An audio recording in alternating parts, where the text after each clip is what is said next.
Welcome to a special emergency episode of Let Freedom Ring. My guest today, the founder of New Hampshire Poutinefest, Timothy Beaulieu. Tim, welcome to the show. Hey, thanks for having me, Dan. Yeah, no, pleasure to have you on.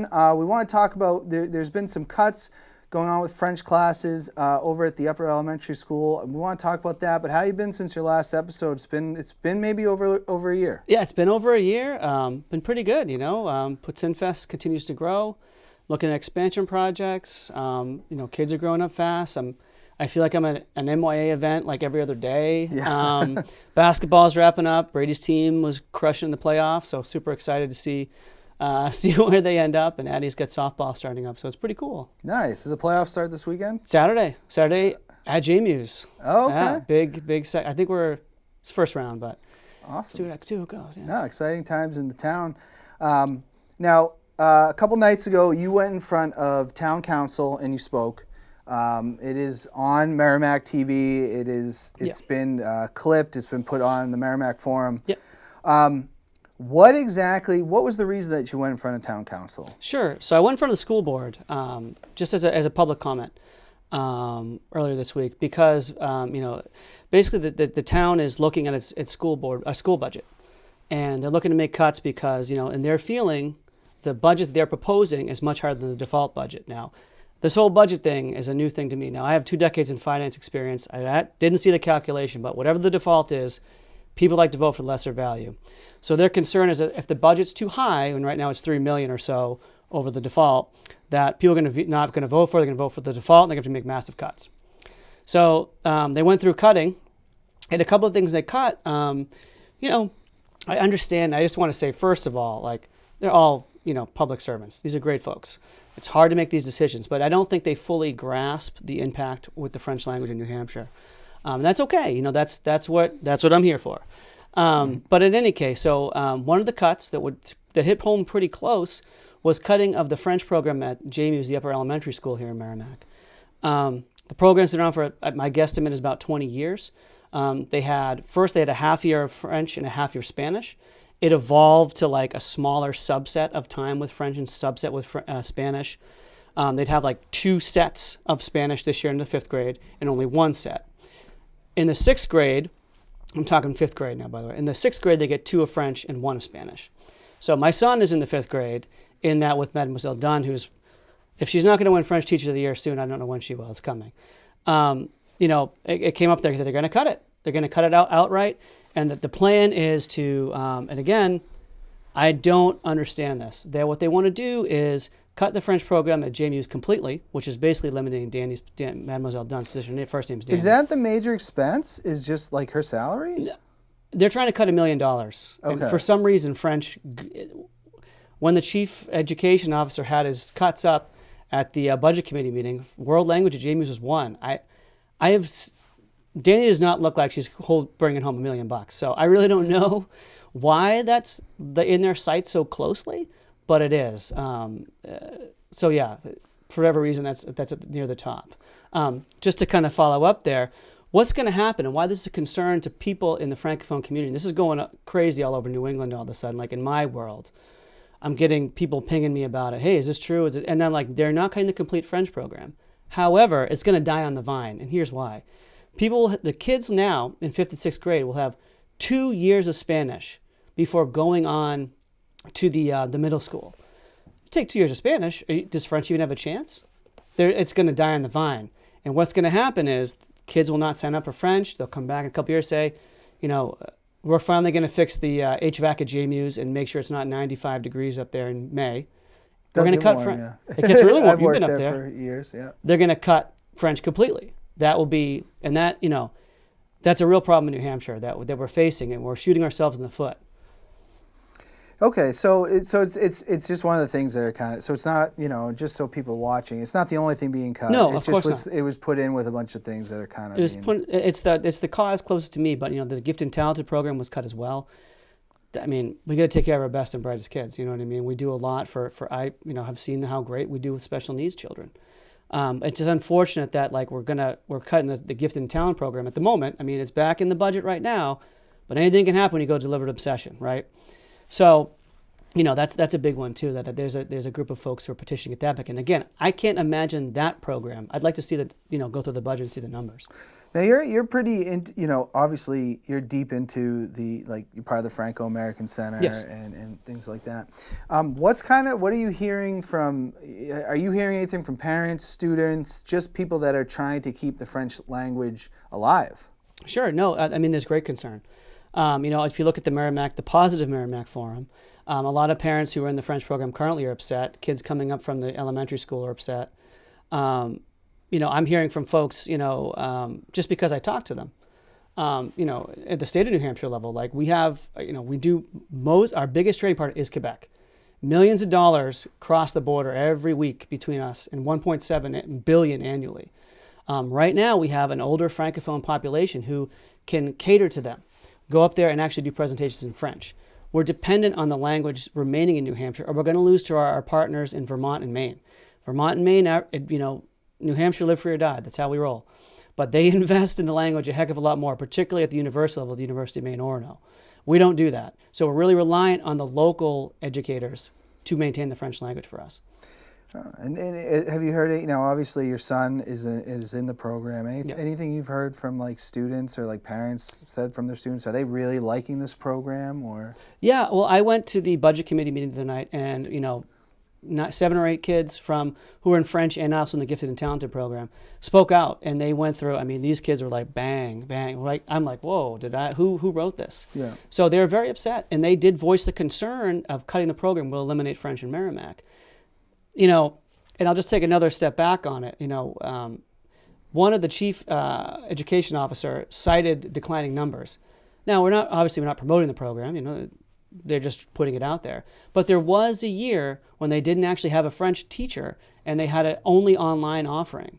And, from the students themselves, they said, we had 20-something kids in this class, and it went down to 2 because nobody wanted to do it online because they are zoomed out. That's the Zoomers, right? Yeah. So, I didn't really see any data points over, the 10 years to, kind of understand it. And then also taking a step back saying, how have we positioned the French? Are we just putting it out there? Is there some bias in the way we're advertising it? Because, again, economically important to the state of New Hampshire, and also a heritage language in the state of New Hampshire. 25% of New Hampshire population can claim Franco-American or French-Canadian heritage. We can go into why we don't speak it anymore if you want, but there's a whole thing there. Yeah, I always thought it was a positive thing because we grew up in Nashua, but there wasn't exactly we didn't take any foreign languages until high school, I want to say. And I worked at JMU's for a good amount of years. Yeah. And I always thought it was very unique that they were introducing this to them so young. So kind of would lose something that I feel like separates Merrimack from some of the other towns that might not have this. Yeah, you're exactly right. It's a differentiator. Studies will say, the teachers will tell you, it's better to start early. Now, these are just tastes of the language, to be very clear. They're not out there conjugating verbs or things like that all day. But, it is something that is unique to Merrimack. I thought was really interesting. We started at Pennachuck and Nashua in 7th grade, and that's essentially what you'll have with French if they keep it. But yeah, so it's very unique to Merrimack and a positive for the students. Now, I got to ask this because you say is this a hypothetical right now? What is this going to be? When could this potentially be in stone and this is just going to happen? So the horrible thing is it's in the sites. So when these things happen, it's just hard to explain. Once French is in the sites, okay, and they're not believers, they have some bias to believe that's I can go through the stats if you want. They have some bias to believe that this is Texas or Florida or Georgia. This is New Hampshire. The languages are on the same level playing field. However, we have a strategic relationship with Quebec. I forget where I was going with that, but but you know what I mean. So if you were to if you were to explain to just and you kind of have a little bit, but if you were to tell someone who knows, I don't know much about this. Sure. Right? Can you explain to me as just an average citizen why it is important for an American or Americans to know French? Sure. Now, I can only speak from a Granite State perspective. So for the state of New Hampshire and for northern New England, it's important because of our strategic economic relationship with the province of Quebec. That's the biggest one, that we need to maintain the language in this area. Secondly, it is a heritage language. And like I said, between 1860 and 1930, 1 million French Canadians came to work in the mills of New England. Now, when the French Canadians came, it wasn't the environment it had today. Like, it wasn't like welcoming, open. No. There were laws in Maine to repress the French language. There was shaming, blaming. Everyone says their French name wrong. We say Beaulieu. You'll hear Beaulieu and everything else. Beaulieu is the proper way to pronounce our name. It is the way that is pronounced with a Quebec accent from the Plains of Abraham to New Hampshire. So, while I can't speak for the entire United States, in this particular region of the country, it is important economically. Good. Yeah, no, I think it's important. And, you know, I look back and I wish I had an opportunity. I think when we were younger, we were sold the hype. Yeah, it wasn't really, you know, I didn't do well in Spanish when I took it. But I think but there were people that did go on to be able to speak it fluently. And you're right, it has to start young. Yep. And I think you make a good point. If you cut it completely, you know, now that's another 2 years, because they do offer it at the middle school. They do. French at the middle school? Yeah. They currently do, yes. Because I feel like you're right. Like if you just take it maybe in middle and high school, you're probably not, you need the basics. I feel like there has to be like a basic course before getting to like the actual course, you know? Yeah. Yeah, absolutely. Like you know, the middle school is generally in most districts where it starts, but like you said, like this, she's unique to Merrimack. And again, like I think I like the Spanish language. I like Spanish, obviously. We have another great teacher who does the Spanish program at JMU's. Like, we're very lucky to have two talented individuals in those positions. But if you advantage Spanish, like I was trying to get earlier, but I got sidetracked. Once French is in the sites and they're not believers, and they're like, okay, you know, I don't hear everyone speaking French. My kid went to take, this is what I heard on the board say, school board. My kid came home and they didn't learn anything. I'm like, okay, so like, did they do that with Spanish? Like, they're all of a sudden like fluent? Like, there's a lot of bias because they don't understand the economic importance to New Hampshire to maintain the French language. And we do a terrible job. Terrible job. We got to do better advocacy in New Hampshire. If you go to Maine to Old Orchard Beach, you're going to find French signs all over the place. You go to Hampton, zip. Once you cross the New Hampshire border, you're not going to see a kilometer of French thing anywhere. But there, I don't know, 500,000 of them come to the White Mountains, to our beaches every year. We're leaving money on the table because French isn't cool. I don't know. Yeah, it's kind of puzzling. And to hear people say they didn't learn anything, like, again, like you said, this is an introduction. Yeah. I'm not saying that you're going to walk out of 5th and 6th anecdotal. grade as, you know. It was anecdotal with no data. And again, good people. But when you bring the largest Poutinefest in the United States to a town and you hear that from the school board, I was irked. Because I was like, all right, I'm going to talk with them, like hearing like the bias and the things I've heard over the years. I'm like, does Danny even have a chance? Does Mademoiselle Dunn even have a chance at JMU's when parents are telling them how useless it is? Do you know what I mean? Like, that's not really appropriate. It's one of those things, if someone... Why is that allowed? If someone hears something enough, they're going to start to believe that. Right. And, you know, we're not victims or anything like that, but why is it okay to put down that language, a heritage language of the state of New Hampshire? I don't know. Yeah, now, and I got to ask this, so... And I misspoke. It wasn't town council. It was a school board. You're good. So people have now probably seen your clip. Sure. Have you been getting any feedback on that? Have you heard anything? Has there been a lot of people commenting or have an opinion on this? Well, I got called Captain Poutine once, which is kind of funny. But I know that people have been reaching out to me, you know, asking like, you know, more about the data, like the jobs I think the kids can get, things like that. And like, you know, I've been sending like what information I have. And what else they can do. Like, again, it's been put back in the budget at this point in time, today on February 8th. However, that doesn't mean it's going to come through. You got to keep the pedal on the metal until it goes all the way to being voted on. Because if the voters vote the default budget, and with our administration not being believers in the French language, they're just going to come right back for it again. That's just the way it's going to be. You have to keep at it and just show them why it's valuable. And, you know, again, it might be on French organizations in the state of New Hampshire and New England to do better advocacy to show these, you know, school administrators how important it is to the local economy. Now, I'm going to ask this question because obviously, you know, maybe not your whole life you were as passionate about this. Oui. When did this, like, click for you that how important it was? Because you're very well spoken on this. You know the facts. Yeah. But when, because, again, there's going to be people that probably, they don't understand why. Like, Sure. What made it click for you? Sure. I mean, our grandfather is my motivation for doing Poutinefest. He taught, before he passed, he taught me a little bit about our heritage. No idea. You know, we had no idea where we were from. You know, and I'd said, you know, strange enough, when my mother-in-law died, she'd been really into, before she died, she was really into her ancestry. And I was like, I should just jump into this. And when I got involved with the Franco-American Center in Manchester, started meeting folks through discussion groups and online and working with the province of Quebec, I was like, whoa, I had no idea the impact that French is having on our nice little life here. And I was like, wow, there's a lot of opportunity here, particularly Poutine. Poutine is, it's growing here. It's an emerging market in the state of New Hampshire. We probably more Poutine since Poutinefest started. I got to say it the right way, right? Yeah. It's been growing here. It's growing in other states. So, it's just, I think it bothers me that we have this, when we were kids, they say, don't take New Hampshire for granted, or granted, right? Yeah. So we're taking it for granted. And I just, I feel like a pull to make sure that, either from a couple things, like it's our heritage. It's a lot of folks' heritage here. And, it is an economic engine that we don't even know is in the background. No, that's a good answer. Very thorough. And I totally, I think like a lot of people, like if you just don't know, you don't know what you don't know. They don't know.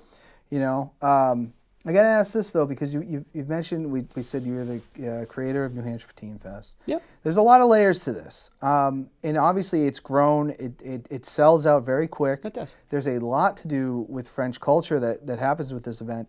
How did you start this event in the first place? Sure. So I was looking for a fundraiser in the Francophone world that I could do that was hot. And, I looked around like, there's crepes, things like that. But there was really no hook. People like food. They like to have fun. They like to get together. Like I said with Spanish, you don't go after your enemy, right? You look at what they're doing well. This is what the U.S. used to do. Look at what folks are doing well and make it your own. So Italians have the marches in Boston, have the festivals. Irish get jacked up for St. Patrick's Day. There used to be St. Jean-Baptiste parades here in Manchester, in the Manchester area. I was like, what's big that's French-Canadian, that is underserved, and that could become ours? It's obviously Poutine. And then when I started digging into the data, people were looking for it already back in 2015 when I began my research. I was like, and they're not just looking for it, they're looking for it a lot. So we've kind of tapped into that.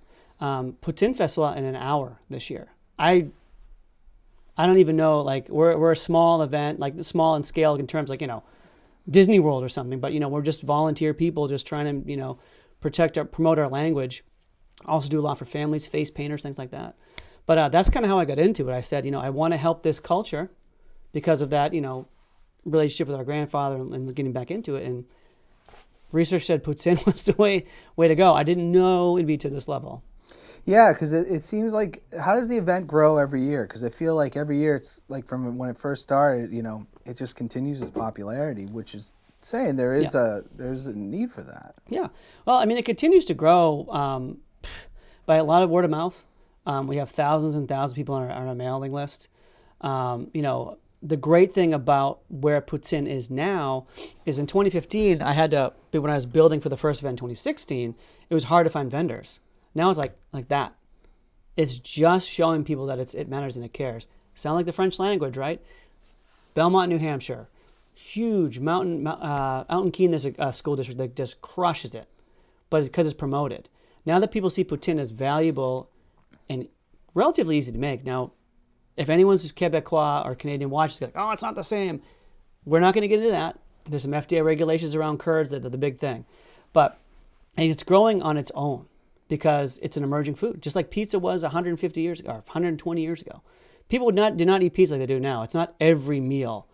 I hope Poutine doesn't get there. It's a heavy meal, but that's kind of why it's growing on its own a little bit. And I kind of mentioned, so how do you integrate French culture with the Poutinefest? Because when you do go to the festival, it is not just poutine going on. There's a lot of stuff. Can you tell us a little bit about what things from French culture are brought into the festival? Sure. So what I tend to do is I'll invite any French organization in the area to come on us, promote the Richelieu Club in Nashua, the French government that we've had inquiries from. Obviously Quebec is a big part of it. Some of the organizations are escaping me in Woonsocket. I've talked to folks at the University of Maine at Fort Kent. They've come down.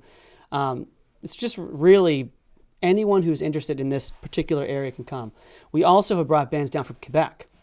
So not this year, but the year prior, we brought a band down from Quebec, Ete, and they just crushed it. And people were like, whoa, it just legitimate, like right off the boat, like probably how our ancestors sounded 100 years ago when they came down here. We also usually have a DJ who plays French music.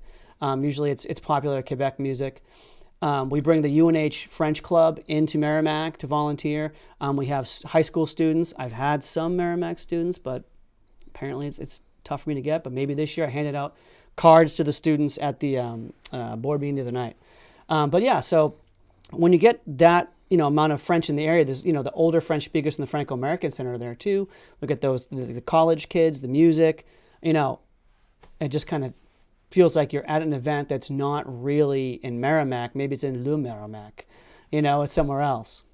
Do you feel like you guys have broken some barriers between, French-speaking Canadians and Americans? Because there are, like, you have friends through all this from Quebec that you can communicate with, like, at any time. Absolutely. Which is pretty amazing, right? Yeah, we do.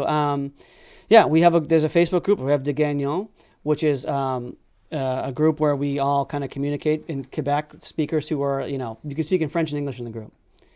And, we get a little bit of both. People who want to come down here, they want to check things out. I went to the PWHL Boston game and met some friends who worked for the Montreal team down at the Songus Arena.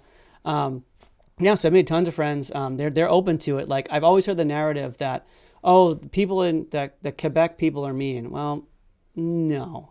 I think they're just misunderstood. Same with us. They think that we don't care about their culture. Well, we do. They're upset, the people in Quebec, seeing how the French language is treated here. And like, I've explained to them it's different here. It's an immigrant language here. Though it is a heritage language in New Hampshire, it's not quite the same. And, they've been getting their minds around that. But yeah, I have lots of friends in Quebec and around the country who are in the Francophone world. New Orleans, New York City, the West Coast, Minnesota. There's a big little network out there. Yeah, I think that's really fascinating. And I think you bring up a good point, too. We live in New Hampshire. We're not far from Quebec. Nope. When I've gone there, I had a very perceived notion of what they might be like, right? Yeah. And I think what you're doing, though, is you're doing a good job of breaking those barriers. Because, honestly, Canada, and especially where we are, they're our neighbors. They're our neighbors, and they're our cousins for us. They are. And I think, a lot of it, like I said, like between 1860 and 1930, we came down, right? And, like I said, it wasn't the environment where you have equity, inclusion. No. It was like, you will be this way. You need to do this way. French is dumb. You are dumb because you don't know English. And they was beaten into these people to the point where, like, you'll have, like, names pronounced incorrectly, people not acknowledging the French Canadian, people saying, I don't do that. There's, like, different subsets of people. I'm probably on the extreme acceptance, but there's a whole spectrum of it. And, I don't know if it's the English rivalry with France. We're going back to 1759, the Battle of the Plains of Abraham, or the Montreal Canadiens and the Bruins rivalry. I really don't know. By the way, some of our best players are from Quebec. Yeah. Patrice, come on now. He's from Quebec City. But I don't know what it is. But, yeah, I'm trying to, like, to your point, make it okay to lean into that heritage. And, even if you're an English speaker, it's fine. Once the Quebecois see you're, like, a cousin or something, or at least try, they're like your best bud. Yeah, no, I like that, and I think that's kind of just the importance of this. Is that it does break barriers and things like that, and I think right now there's a really good opportunity to introduce kids to this language at a young age, and like I said, I think that's such a unique thing that Merrimack had, and I'd love to see that just continue myself as well. Yeah. They were onto something, and selfishly, I like my kids to go through it. And I think that we have, speaking to it, we have a really highly qualified teacher. And, teachers are hard to come by these days. It's not easy. It's not like it was 10 or 15 years ago, especially to find someone as engaged as Mademoiselle Dunn is. And just to throw her out, like, because we want to lower the budget because voters might not vote on it. I know there's the whole new administration building, the $6.9 million bond. That is an impact. They're replacing basically the payments from the middle school payoff with the administration building. It just stinks that they're, to keep our employees safe, they're cutting things out of the budget the kids actually could use and differentiates Merrimack. we're losing high school kids to Bishop Girton all the time. All our top kids from the Cardinals, kids who want to take foreign language, because we suddenly are becoming cut, where it's bare bones. Like the default budget is like a below default budget now is where it comes out. Yeah, no, that makes it tough. And I don't claim to know anything about budgeting or anything like that. Yeah, no, it's a hard job. Hey, I pay the taxes. I see it, man. Yeah. But it's also not the Great Depression. I don't see us, eating beans out of a, whatever. You know what I mean? We're good. We're gonna be all right. It's not the sky is not falling. Yeah. No, and I really admire your passion for it, and I hope that message does get through. And I think, and I have worked with Danny. She is a wonderful teacher. So hopefully this all kind of gets worked out, and it does seem like there is people that are as passionate as you are about it as well. There are, and they should come out and, like I said, like if you want French to stay in Merrimack, because again, this isn't just about JMUs. This is about the entire program. Write to the school board, write to the chief education officer, write to the principals, explain why you want your kids to do it, write to your state reps. Like, this is something where, like, I don't think this was an intentional cut that they thought, they thought no one really would mind or care. I don't know. But make them know it matters. Just take some of this information. Millions of dollars a week go over across the border between Quebec and New Hampshire. 1.7 million annually, right? 1.7 billion annually. The people who are working with Quebec now are retiring soon. Boomers are eventually going to be playing golf, hanging out soon. Who will fill those jobs? We can't fill teaching jobs. We can't fill retail jobs. Now our economic mission to Quebec is going to struggle. If you go up there and are unilingual, and we don't have French speakers to lean on that are locals, it becomes a more difficult sell. No, I agree. And definitely I appreciate you coming on and talk about that. Before we get going, I got to ask you this, though, because this is a question on everybody's mind this week. It's the Super Bowl, or as I'm calling it, the Usher Bowl. Sure. Can you make a prediction on the game this weekend? I mean, I would love to see the 49ers win. That's for sure. I don't know. I think the 49ers playing in the rain, in Las Vegas, probably some Spanish out there, obviously. Just kidding. I don't know. I watched enough of Mahomes this year to know he's been lucky. And sometimes those chickens come home to roost. So, I'll pick the 49ers to win. Okay. I think we'll get an upset coming. I think it's time. How many times do you think we'll see Taylor Swift on TV? I have no problem with T-Swift. It's great. I think it's a riot what they're doing. It's almost like when Tom Brady would just continuously score and like troll everybody. I feel like they're trolling. So, while I'm not a Chiefs fan, I do think it's funny that it's kind of irking people. Yeah.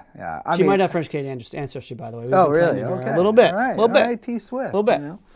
But Tim, I really appreciate you coming on and talk about this, and definitely out there, if you want to, like Tim said on the show, if you want to get involved further, you can. It's a good cause, and everybody out there, have a wonderful rest of your week. Keep your heads up, and until next time, let freedom ring.